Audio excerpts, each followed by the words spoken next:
People losing jobs left and right. Kids going hungry because schools were closed.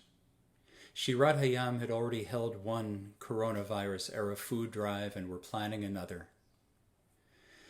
I'd sent some money to local food banks and to Mazon, a national Jewish response to hunger. I wanted to do more. Could Shirat Hayam get small groups to prepare food in our synagogue kitchen for organizations that feed those in need? Well, we weren't comfortable with the challenges of even 3 or 4 people maintaining safety protocols throughout the process.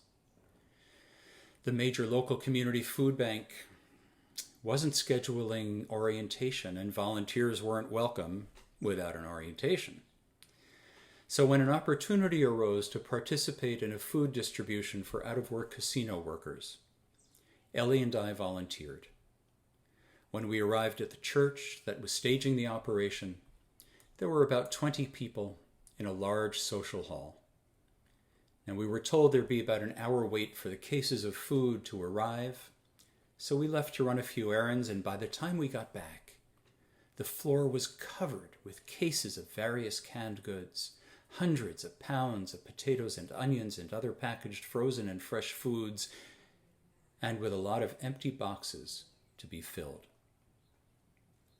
The room now had about 30 people ready to fill boxes for the afternoon distribution. Ellie and I got so caught up in the excited energy in the room. We were helping. We were with other people, that we didn't stop to assess the safety protocols in the room, or rather the lack thereof. Yes, everyone was masked. Many like us were gloved. But we were all so close to one another.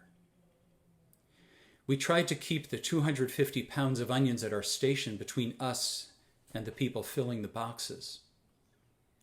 But once we'd gotten about halfway through the pile, there was barely even a veneer of distancing. When a friend of ours arrived late to join the effort, I met her at the entrance. She took one look around and she left.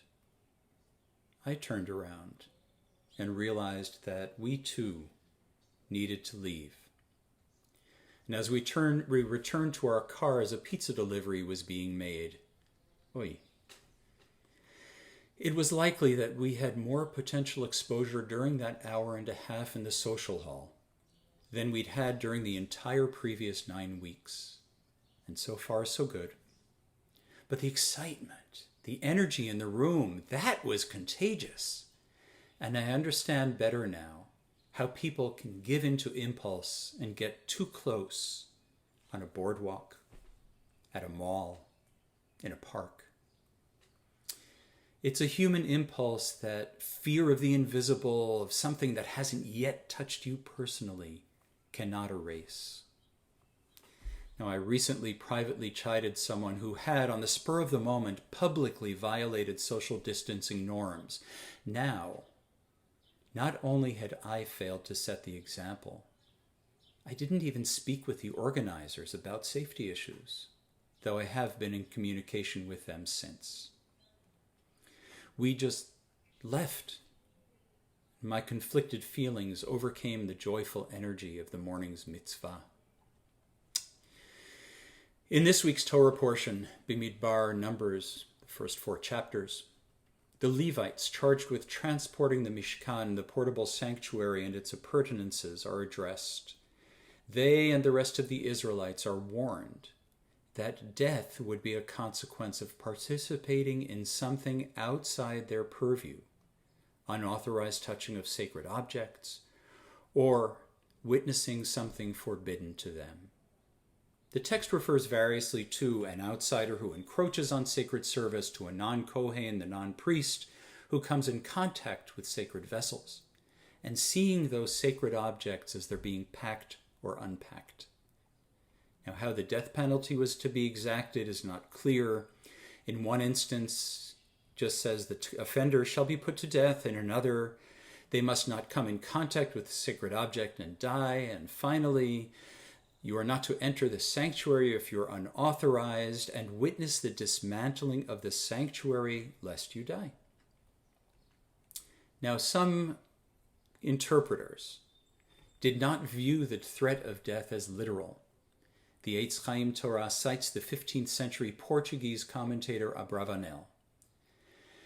Unauthorized persons could become so fascinated by the sacred objects they would be overcome by a mystical trance and therefore unable to carry out their sacred tasks.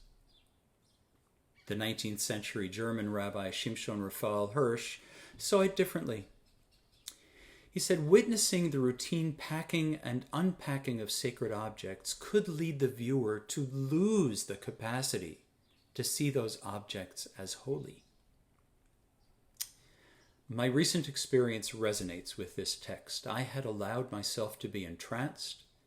I had participated in something in a way that I should have avoided, and I witnessed sacred work being done without proper safeguards. Yet, the festive atmosphere in that room was appropriate even if it felt at odds with the need. And when we got to the last 30 or so boxes, we felt apologetic that only a few remaining types of food were left to fill the void. I hope that illness will not strike anyone who engaged in the sacred task that day, and may it be that our work will have given those receiving the distribution some respite, however brief, from food insecurity. At Shirat Hayam, we are wrestling with reopening our synagogue so we can prepare food for those in need, enable attendance at services, meet with one another face to face, rebuild community. Information from governmental agencies is sporadic and not necessarily enlightening. Oh, the virus doesn't spread easily from surface to human, but clean everything all the time. Children don't get it, but they can get a seemingly related syndrome.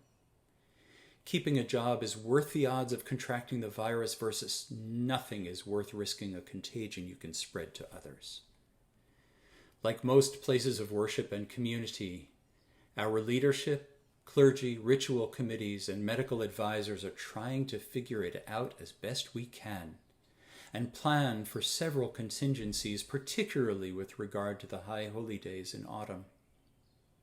Streaming or otherwise making services available to our congregants, modifying the liturgical content, prayer books, the number of people permitted to assemble, and our assessment of safety versus numbers, the traffic flow within the building.